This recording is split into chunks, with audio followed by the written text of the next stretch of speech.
سلام دوستان، امیدوارم که حال دلتون خوب و عالی باشه. تو این ویدیو میخوایم با همدیگه راجع به ویرایشگر متنی ویم صحبت کنیم. قبل از اینکه بریم و راجع به اینکه چرا باید از ویم استفاده کنیم صحبت کنیم، بذارید به این سوال جواب بدیم که ویم اصلاً چی هستش.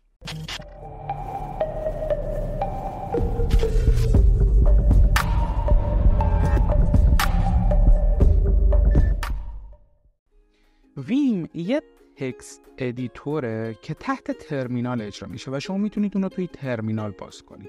مثل خیلی از تکست ادیتورهای دیگه که شاید اسمش رو شنیده باشید، نوتپد یا هر ویرایشگر متنی دیگه. ولی ویم تبدیل شده به یکی از تکست ادیتورهایی که به شدت مورد استفاده برنامه‌نویسا قرار میگیره. وقتی میگم به شدت، منظورم توی 20 یا 15 سال گذشته نیست، تا حتی امروزه و شاید بشه گفتش که مخصوصاً امروزه. حالا بریم راجع به این صحبت کنیم که چرا از ویم انقدر استفاده میشه و اصلا چرا ویم انقدر محبوبیت داره. اولین و اصلی ترین دلیلی که به نظر من ویم انقدر محبوبه و تبدیل شده به یکی از ویرایشگرهای متنی که دیولپرهای خیلی زیادی ازش استفاده میکنن اینه که ویم با کیبورد کار میکنه و شما اصلا نیازی ندارید که موستون رو استفاده کنید و با کمک موستون بین فایل ها جابجا بشید یا حالا بخواید اکشن های مختلف رو انجام بدید. به صورت کلی ویم 3 مود داره: مود نورمال، مود اینسرت و مود ویژوال. به کمک این مودها و به کمک کی بایندینگ هایی که توی ویم برای شما قرار داده شده، شما میتونید کارهاتون رو با سرعت فوق العاده ای انجام بدید. دومین دلیلی که به نظر من ویم رو تبدیل کرده به یکی از محبوب ترین تکست ادیتورهایی که در حال حاضر وجود داره اینه که به شدت میتونید اون رو کاستومایز کنید.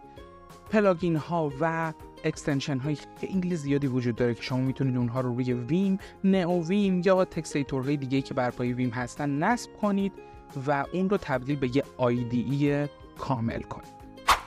دلیل سوم اینه که ویرایشگر ویم به شدت سبکه و تقریبا همه جا پیدا میشه. شما میتونید ویرایشگر ویم رو روی اکثر سرورهایی که در حال حاضر برای شما آماده میشه و شما پروژه هاتون رو روی اون لانچ میکنید پیدا کنید و زمانی که شما نیاز دارید یه فایل رو مستقیما توی اون سرور ویرایش کنید، معمولا از ویرایشگرهای مثل ویم یا وی استفاده میکنید. دلیل بعدی اینه که شما تمرکزتون رو میذارید روی یک فایل و نیازی نداره خودتون رو درگیر کل پروژه و ساختار کلی پروژه بکنید. به همین خاطر شما زمانی که دارید از این ویرایشگر استفاده میکنید، یه فایل رو باز میکنید، این فایل رو کامل میکنید، کدهاتون رو داخل اون فایل مینویسید و زمانی که کارتون با اون فایل تموم شد سراغ فایل بعدی میرید.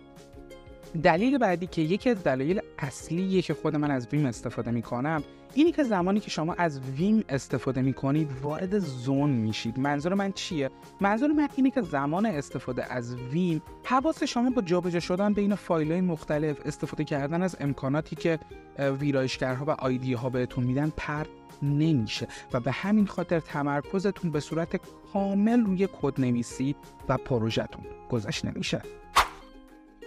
و دلیل آخر که شاید خیلی باهاش موافق نباشن اینه که استفاده از ویم یه کار فان و باحاله. البته نه توی شروع.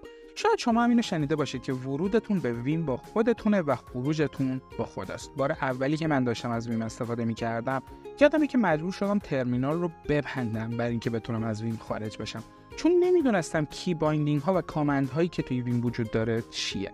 ولی بعد از 1 الی 2 هفته استفاده کردن از ویم و زمانی که دست شما به اون کامند ها و به اون کی بایندینگ ها عادت کرده، بهتون قول میدم شما از هیچ ویرایشگر دیگه‌ای نمیتونید استفاده کنید. به صورت کلی این که یه برنامه‌نویس از چه ویرایشگر متنی استفاده بکنه یه انتخاب کاملا شخصیه، ولی من پیشنهاد میکنم که حتما یه شانسی به ویرایشگرهایی مثل ویم یا نئو ویم بدین و بعد از 1 تا 2 هفته عملکرد خودتون رو مقایسه کنید.